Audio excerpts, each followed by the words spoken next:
Hey, what's going on, everybody? Welcome back to the channel, and welcome back to my review of Marvel What If. And this time we're going to be talking about episode 2, What If T'Challa Became Star-Lord? So before we get to the spoilers, I just did want to give my just general thoughts on this episode. I did not enjoy this one as much as episode 1. But now, since I have a little bit of perspective, since this review is coming out much later than anticipated, so I've already seen up to episode 5 now. It's definitely one of the good ones. It's definitely one of the good ones, I'll say that. So yeah. So I probably rate it now. I think originally I probably wouldn't have given it like a 6 or a 6.5, but now I'll give it a solid 7. Compared to some of the things that I've seen, yeah, it's a solid 7. So, yeah, let's just get right into it. So these are going to be spoilers if you haven't seen this episode, which I'm sure you probably have at this point. Just know I'm going to be talking about spoilers, so you've been warned. So this episode starts out very similar to how the Guardians of the Galaxy movie starts, with Star-Lord going to get a treasure of some kind, and Korath the Pursuer stops him, just like in the movie, but instead of him Peter Quill kind of being like, hey, don't you know who I am? I'm Star-Lord, duh. Of course, like, who? This time, T'Challa is the one stealing the treasure, and he turns around and of course like, oh my god, it's Star-Lord! So what happens here is actually pretty funny, and it's one of my favorite scenes of the episode, is where Korath is kind of like, oh my god, like, should I just let you go? Like, I don't know what's going on. And then T'Challa's like, no, like, you should come at me with like all that you've got, you know. This is your job, I'm doing my job.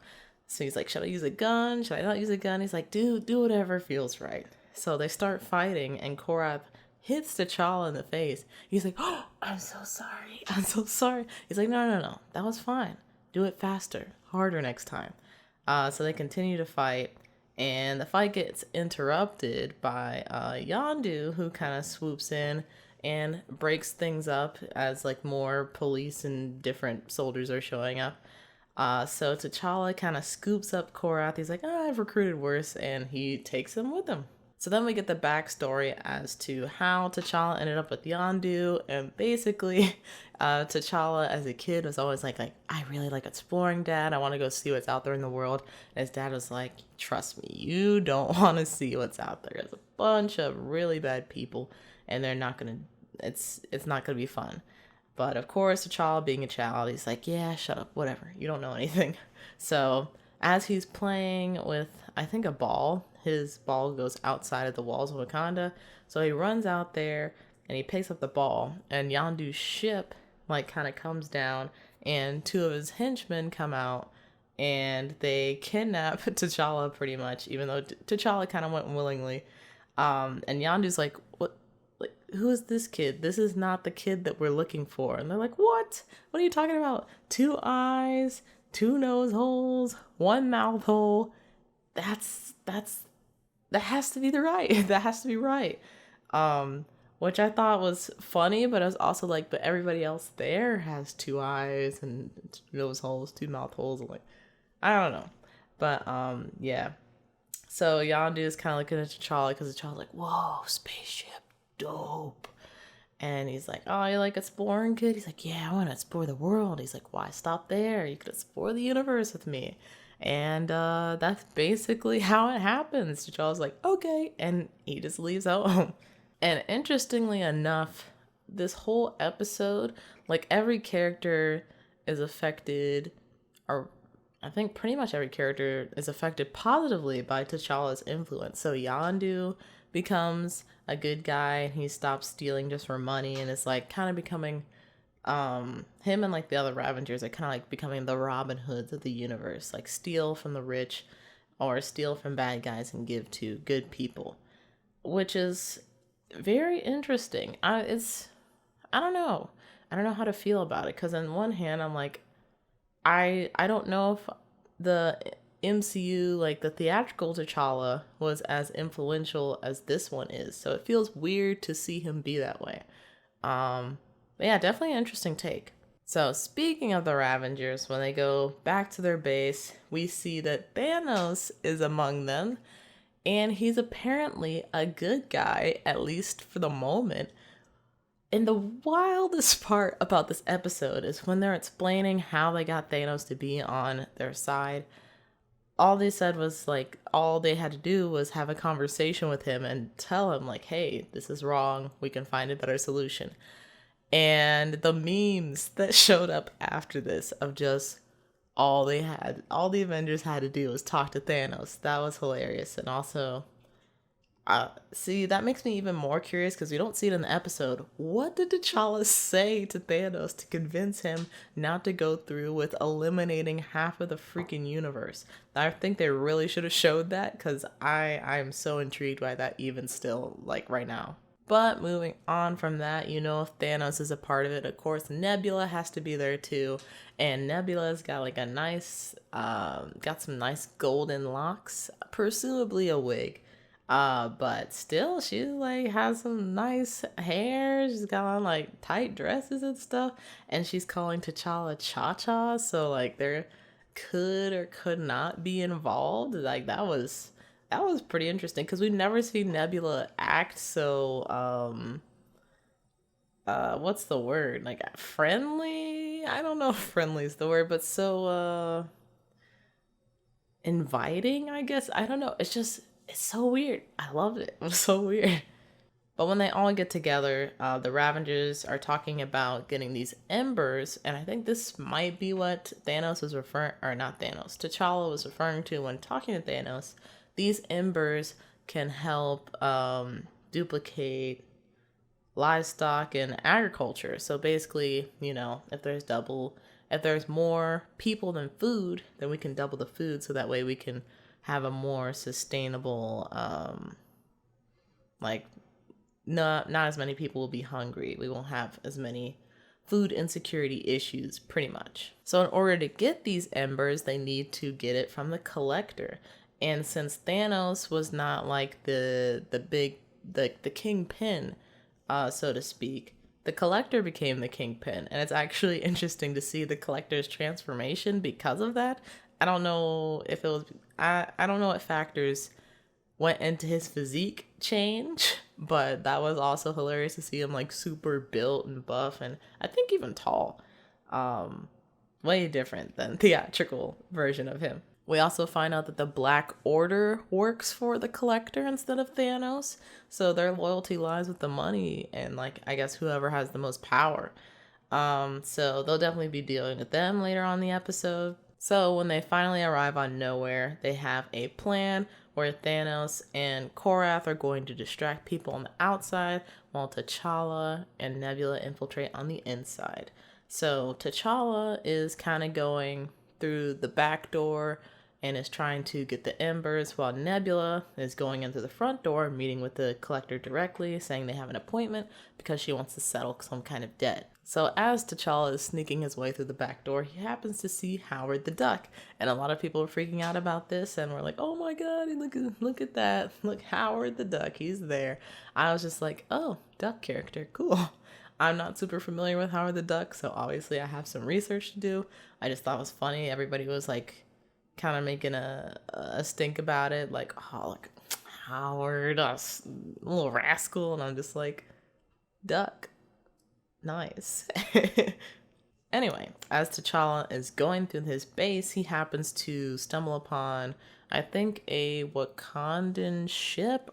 I'm not sure whose ship it is. It might be his father's, it might be somebody's. It's Wakandan made.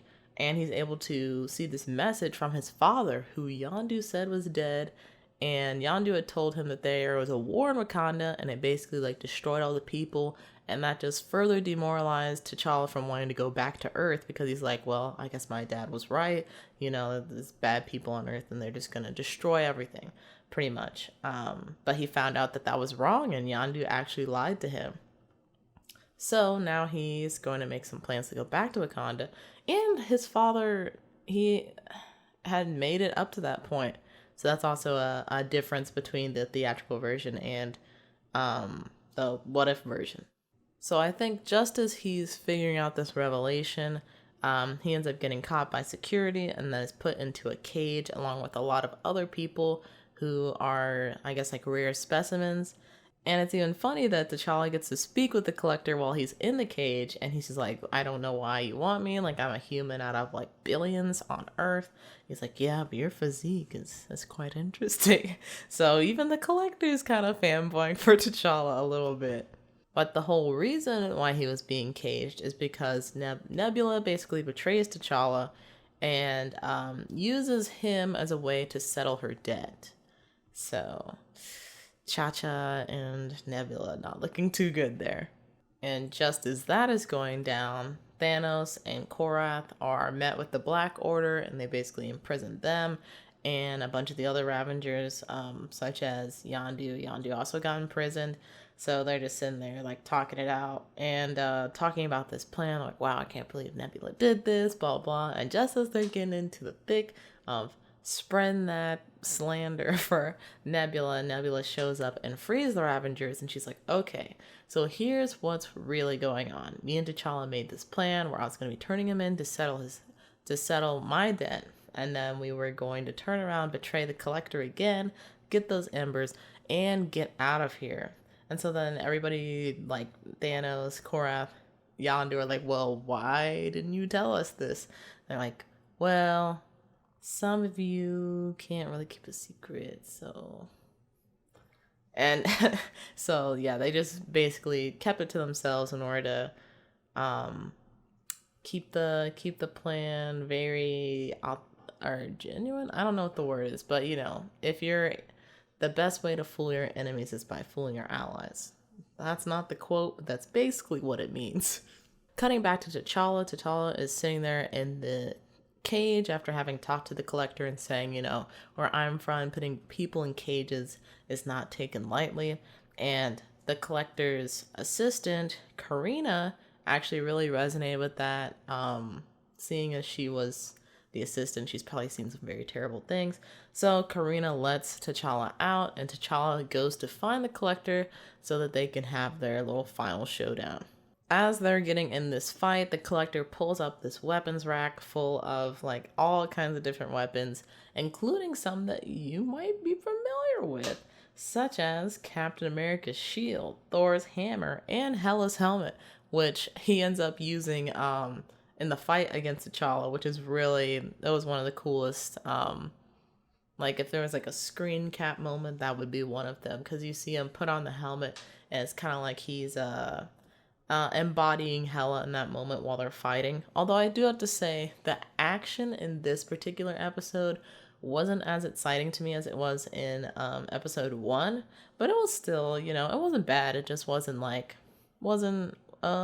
striking me in any particular way. But as that's happening, Thanos is fighting off the Black Order, trying to get the rest of the Ravengers back onto the ship. So Yondu, he kind of turns around like, I'm not leaving my son behind. So then he goes to fight the Collector with T'Challa. So that was a nice little father-son moment. And they actually pull this, like, I guess they have like coordinated moves similar to how like Loki and Thor have the move. I can't remember like what they called it, but it's basically like throwing Loki at the enemy. So they did kind of like a switcheroo, I guess. That's not the official name for it, but they distracted him basically. So Yondu kind of like went in like, I'm gonna hit you. Then T'Challa followed up, and while Yondu was getting that blow to the face, he ended up taking I think it was a key from him, and they lock him into a cage, and that basically ends the fight. Oh, I also noted that the Black Panther theme comes in as they're like defeating him, like in the Collector's final moments of the episode, so that was pretty cool too. T'Challa and Yondu leave the keys to Karina, and they say like, you know, do with them what you will, and they get on their ship and leave. So Karina lets all of the everybody who's like in a cage, she lets them all out. And so at first the Collector's like, Karina, come on, let me out of this cage. And as people are starting to approach him, they're like, Karina, don't open it, don't open it. And I think she does. So now he's just sitting there in the box like, which is pretty funny. But yeah, that wraps up the episode. T'Challa ends up going back to Wakanda with the Ravengers. So it's interesting seeing Thanos interact with the Dura Milaje. I don't know if he's talking to Okoye, but he's talking to one of the Dura Milaje, and he's they kind of joked around this episode and said that he's like a what is the word? He wants to like commit genocide, or like genocide boy, something like that. That's what Korath kept calling him, which is why Thanos and Korath were kind of the distraction, because he was gonna beat him up anyway. So Thanos is kind of talking to one of them. He's like, yeah, so I was gonna destroy half the universe, or kill half the people in the universe, and I was gonna be affected. Like, you know, I don't know, like that was the weirdest pickup line, if that was a pickup line. But unique, I guess. It's going to be very memorable. But then we see it's T'Challa is sitting with his father, and he's like, I'm glad my son is back home, although I don't know why he was on your ship, Yondu. And he's like, well, and T'Challa's like, well, he found me while I was lost and took care of me. And they just wrapped it up at that. So they have like a lot of, especially further on in the season, a lot of interesting moments that I wish could continue in some capacity. Because I feel like the endings especially are, in some episodes, in some cases, they're more interesting than like the beginning and middle of the episode. So I just want to see it continue from there. And unfortunately, that's not how this anthology series is working, at least not so far. But speaking of interesting, the end credit scene was also super cool as well, where you get to see what Peter Quill has been up to all this time. And apparently he was working at a Dairy Queen. You know, not a bad place to be, get some free ice cream. And as he's mopping up with like the late night shift or whatever, Ego approaches him. He's like, hey, let's do some bad stuff. Let's take over. And the episode ends there. But yeah, not a bad episode, but again, not my favorite. In retrospect, comparing it to the other episodes that I've seen thus far, it is pretty up there though. So I have to give credit where credit is due. I really, really want to see where that end credit scene was going there. And I don't know if we will get to see that. Fingers crossed that they'll maybe do something towards the end of the season where we kind of tie some episodes together. That's what a lot of people are hoping for, at least, but who knows. But yeah, I've got to get to recording this next episode, so I will see you guys there. Hope y'all enjoyed the video. If you did, make sure to hit the like button and subscribe if you're new. But yeah, I hope y'all have a nice evening or night. Whereas enjoy it. I will see y'all very soon. Bye.